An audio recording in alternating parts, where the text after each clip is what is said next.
Hello internet friends, and welcome back to another video.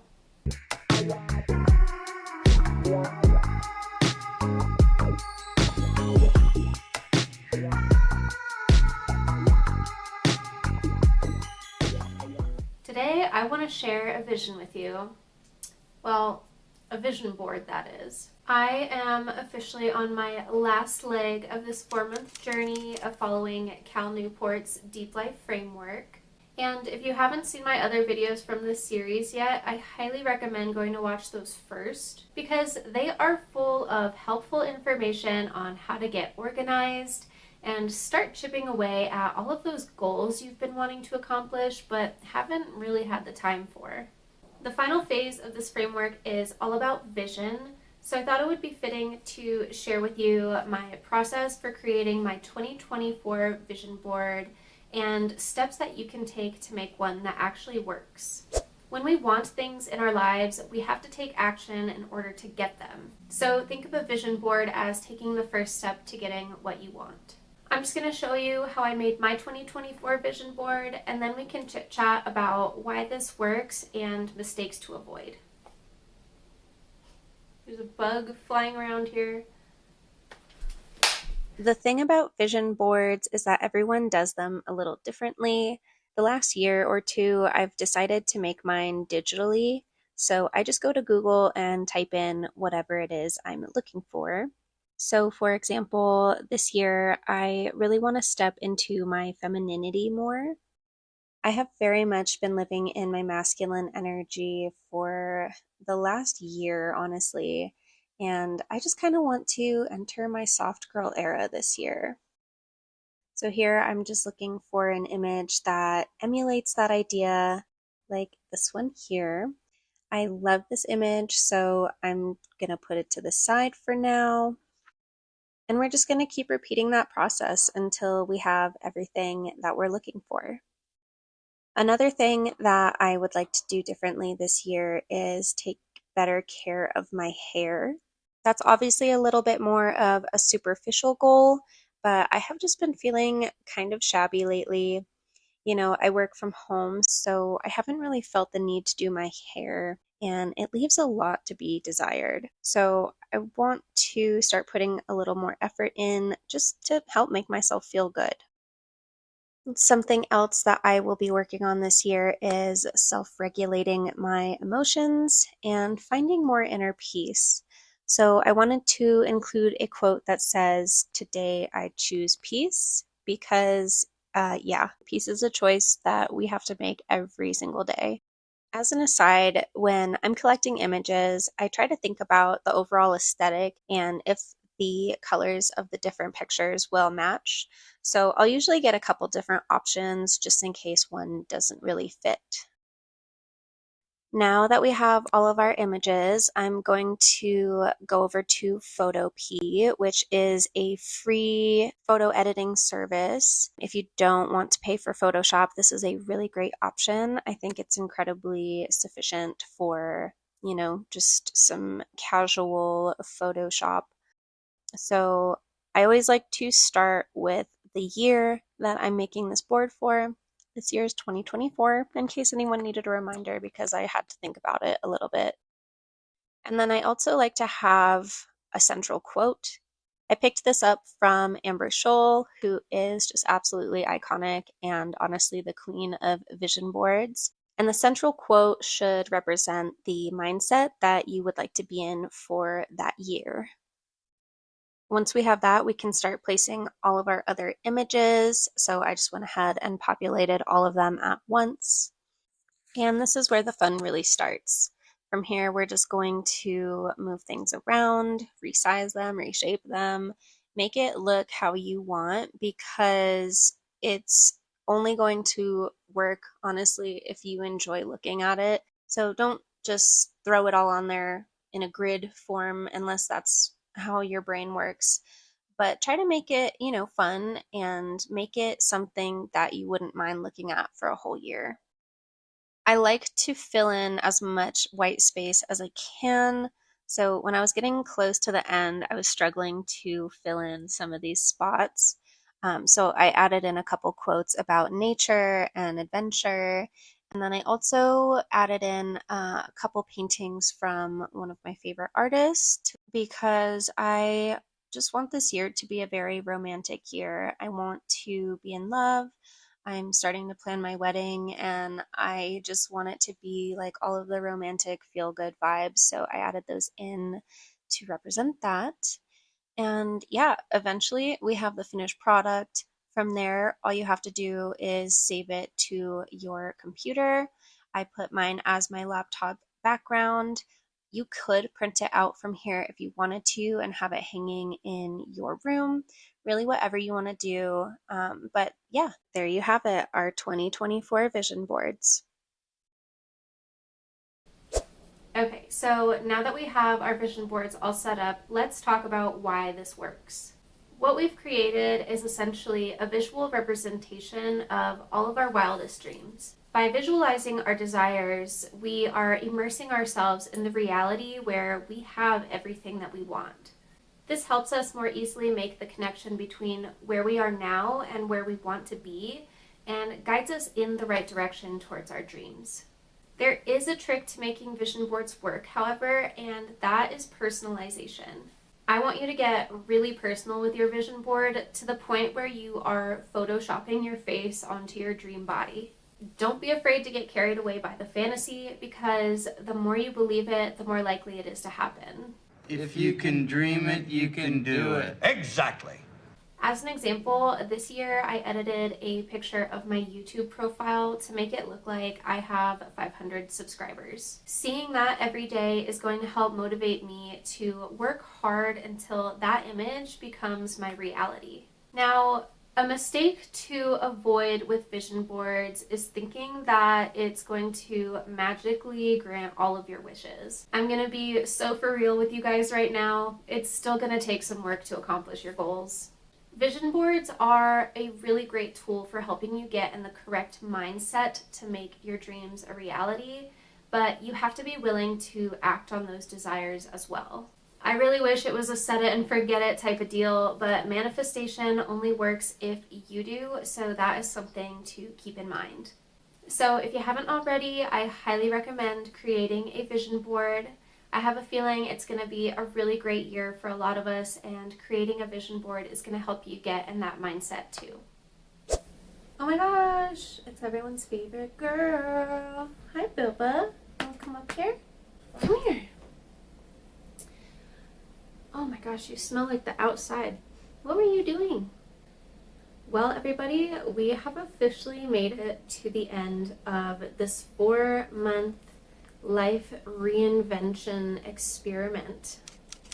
I know that during this series I kept saying that it feels like time is going by so fast and I can't believe, where the days are going.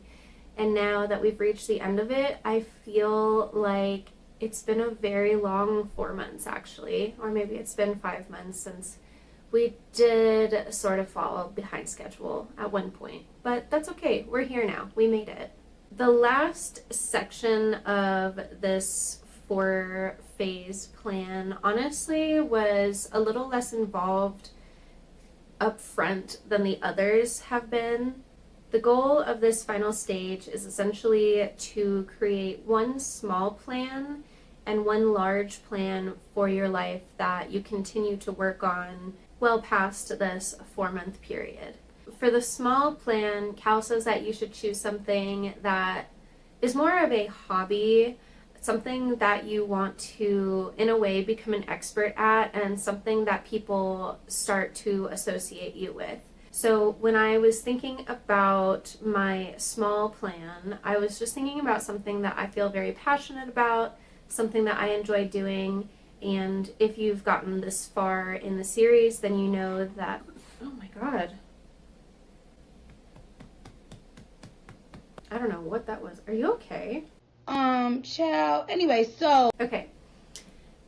If you've kept up with the series, then you know that I am very into pole dancing. It is one of my favorite things to do. So for my small plan, I've decided that I want to do everything I can to just become as expert at pole dancing as I can be. That is going to involve more than what I've been doing now. So I need to probably start enrolling in some classes. I need to start doing a lot more lifting workouts that are aimed specifically at building the muscles needed for pole dancing, even though like all muscles are needed. But you know what I mean, just really targeting areas that are going to help me be a better dancer and being a little bit more of a risk taker, honestly. I feel like when it comes to anything in my life, I play it pretty safe. And I just want to be a little more of a daredevil and not being so intimidated by certain moves. I find that I will look at other people do certain moves and just immediately kind of put myself down and say, oh, there's no way I could do that. And I want to get better about just trying, just putting myself out there and obviously being safe about it, but just taking that chance more and being like, I can do this, but I won't know how to until I try. So that is the small plan. Cal says that is roughly, a year's worth of investing your time and energy. So we'll see where I'm at in a year. I think this was my second year of learning how to pole dance, so I'm excited to see what year 3 brings. I think that with this new knowledge of planning and time management, I'll be a little bit better about fitting things that are actually important to me into my schedule. So stay tuned. We'll see. I might have, a video showing my progress eventually. I'm not quite comfortable showing my pole dancing on YouTube just yet. I know that there are a lot of people that share that, and I love them for it. I watch all of it, honestly, because how else can you learn if you're not like watching people that are already experts at it? So maybe someday, but not today. The large plan is something that is going to take much longer. We're talking maybe 5 to 10 years. Again, if you've been keeping up with this series, then this will probably be no surprise, but my large plan is going to be centered around my YouTube channel. I mentioned this in my Clean With Me video. If you haven't watched that, go check it out. It's very satisfying. But I am really hoping to start growing my YouTube channel. I feel like I'm very much in alignment with my purpose now, and I also have this newfound sense of creativity. I've always felt like a creative person, but for a very long time it's just been really suppressed. And I think that taking a very long break from social media and just focusing more of my attention on myself has helped me to open up a bit more in that way, and I just have all of these ideas that I want to share and just create something of value. And with that newfound sense of creativity, I just think that I could really do something worthwhile with this YouTube channel. So that is what I'm going to focus my attention on for my large plan. Now, the question you might be asking is, did your life actually change after following this plan? And the answer is kind of, yeah. While I don't feel as though my life has changed dramatically, there are some aspects of my life that are noticeably different from when I started this several months ago. One of the biggest things that I've noticed is that I am really not into procrastinating anymore. I don't put things to the side like I used to. I don't waste time on social media like I used to. If I do find myself ever scrolling through like YouTube shorts, because I'm not on Instagram, I'm not on TikTok, so really all I use now is YouTube. And when I'm on there, I'll scroll for a little bit and then I'll just have this like moment of clarity where I'm like, no, like you have things that you could do that are a lot more enriching. And that is where I find my mindset a lot of the time, where it's like, we don't need to be sitting around and just mindlessly consuming content. I have a lot more clarity on all of the different things that I want to accomplish, and it's a lot easier to feel motivated to do that. I have always kind of lacked motivation, and I don't feel like I'm in that place in my life anymore where I'm just like, I feel like it's so hard to just get up and do things. Now I'm excited to get up and do things. So that is a huge change that I'm super grateful for. And I think a lot of that had to do with the organization, the time blocking that Cal talks about, and it just helps you to organize the chaos of your life and make it feel a lot more manageable. The next thing that I would say has changed a lot is the way that I value my time.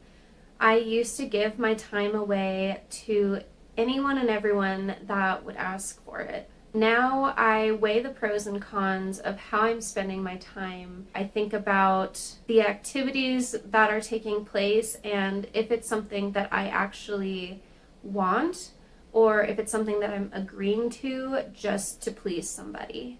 If you're a people pleaser like me, then you understand what that's like, of just saying yes because you don't want to upset somebody. But giving that time away really does start to wear on you. And I'm realizing that I can show up for people a lot better and a lot more authentically when I'm taking care of my needs as well and taking care of the things that I value. Because I don't have this underlying like anxiety of, oh, I'm doing this thing, but I actually really wanted or needed to do this. So I feel like I'm prescribing the correct amount of value onto my time now instead of just parsing it out as though it's not a finite resource, right? Because that is the thing, is like time it's not something that we can ever get back. And doing this has really taught me that you need to seize the moment and make the most of the time that you have. Lastly, I feel as though I've grown up a lot in the last several months. That might sound a little dramatic, but I feel this confidence inside me that I didn't have before.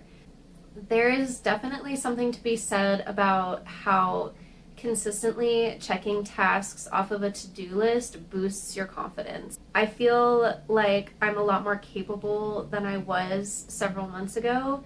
And because of that, I just feel like I'm really stepping into a new era for myself. And, I'm 28 right now. I feel like so prepared to enter my 30s. And I'm honestly just excited to continue down this path of growth and consistently putting in effort to accomplish things that mean something to me. The reason why I say I feel like I've grown up is because I am no longer making excuses for why things aren't getting done. If there's something that I want to accomplish, I'm going to hold myself accountable and take the necessary steps to make that happen. So yeah, overall, I would say that this little experiment had a very positive impact on my life. To me, this was just the beginning of a truly significant transformation. But I feel as though the last 4 months have given me a really strong foundation that I can build off of in the year to come. If you're looking to make a change in your life and need a little direction on how to do that, I would definitely recommend giving Cal Newport's Steep Life Plan a try. If you've made it this far, thank you so much for following along with this little experiment. It would mean a lot to me if you gave this video a thumbs up. And if you would like to see more videos like this, I would definitely recommend subscribing to my channel. I have a lot planned for 2024 and I can't wait to share it with you all. Until next time, see y'all. We're done.